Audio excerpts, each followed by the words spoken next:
Yasmin's one of those people that is very consistent in her leadership. Like her team is always very engaged. She's working with multiple organizations and different, speaking different languages, different cities, states, countries, continents. And this is what's so powerful, guys, is that if you get really good at team development, you don't necessarily have to keep recruiting. Now, of course, she does. She launches new teams. She's leading by example. But what's beautiful is once you build a team, it's funny, right? We talk so much about recruiting, but at some point you should recruit people that actually stick. And you have people that are as hungry, or if not, some cases they're hungrier than you, right? I've had people that I've recruited over the years that are like better at sales than me, or they live in a different city, state, country, continent. They have more influence than me. Maybe they have more experience than me. Like sometimes those people are direct recruits. There's nothing better than recruiting a rock star. But more times than not, they're 3, 4, 5, 6, 7, 10 levels removed from you. So you have to learn how to tap into that network. And one thing I love about Yasmin is she's always available, always willing to help people, even if they're not on her team. What does it look like working with people? Like, what are some of the things you think about? Because I know you want to talk about taprooting and team building. What are some of those things that like you do on a day-to-day basis, or some of the things that you feel are like those top priorities? My favorite thing, and I know you talk about this all the time, is like working with the most excited people. Like if you are not excited in your business, like I probably very few moments since I've been here that I haven't felt excited. And that's why I'm still like with the company that I'm with, is because I'm excited. And if you're not excited, you got to go find new people that are excited. So that's why I love taprooting, because taprooting means not just working with the people you bring to the table, but it's like really going down. And I think you say this too, is like being level blind. Yes. I think people have a hard time with being level blind, especially if you're a leader, because you're like, oh, but that's like 8, 10 levels deep, right? I love that. Like if I can find people that are that deep, that means I got a solid business going. If my levels are that deep, that means I got secure business happening.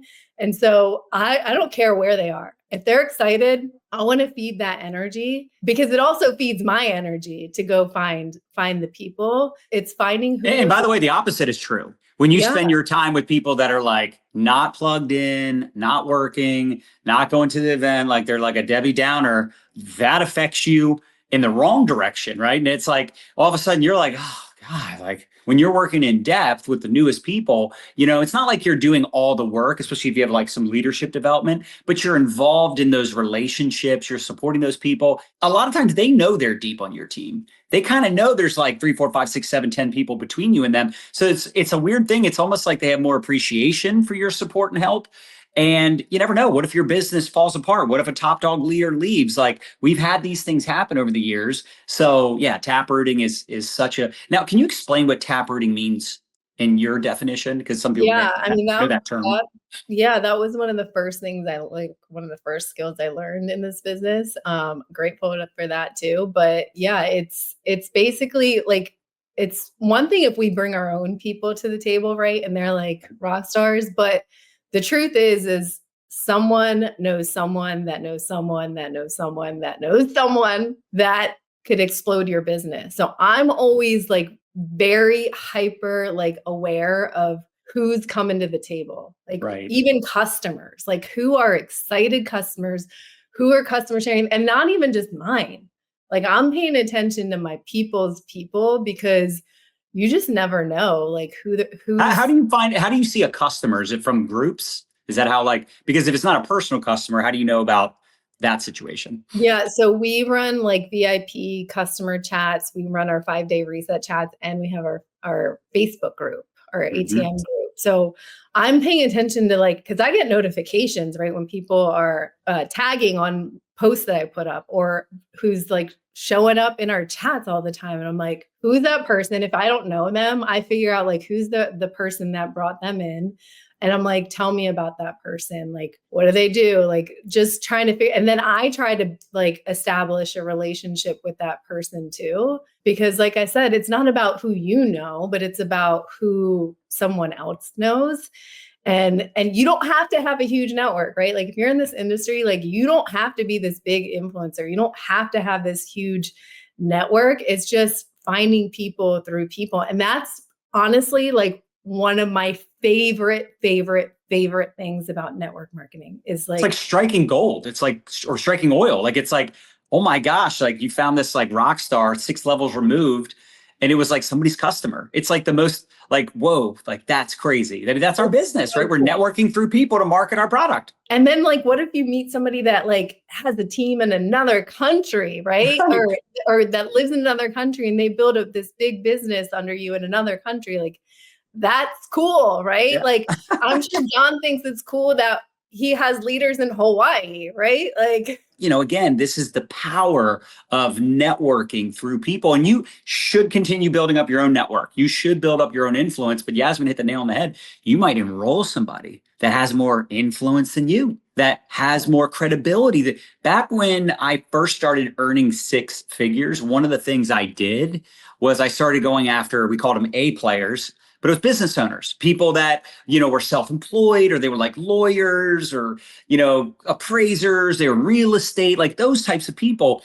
And it was crazy because not only did more of them say yes, like they were more open to looking, but more of them would join. And then guess what? A players know A players. And that's when I first started making 6 figures. And that's when I started really doing this taprooting thing you're talking about. Like I would go do the meetings with the people that were like in the deepest parts of my team because I knew if I blew that line up, if I blew that new team up, like I did that person's first meeting, guess what that's doing? That's motivating everybody between me and that person, right? You want to start a fire, start from the bottom up. But also, like you said, those are the newest people. So they also have the most excitement and they have so much gratitude for the support. Where if somebody was doing like their 5th meeting, they've been in for like 4 months. I'm not saying they weren't still good to work with and you could still find good people, but it was kind of like, they're starting to tap out their network of people, so it's powerful. What else would you say to do with people that, they're really wanting to do a better job with, I don't want to say managing the team, but like working with their team because they have like some different legs and maybe some are more developed than others.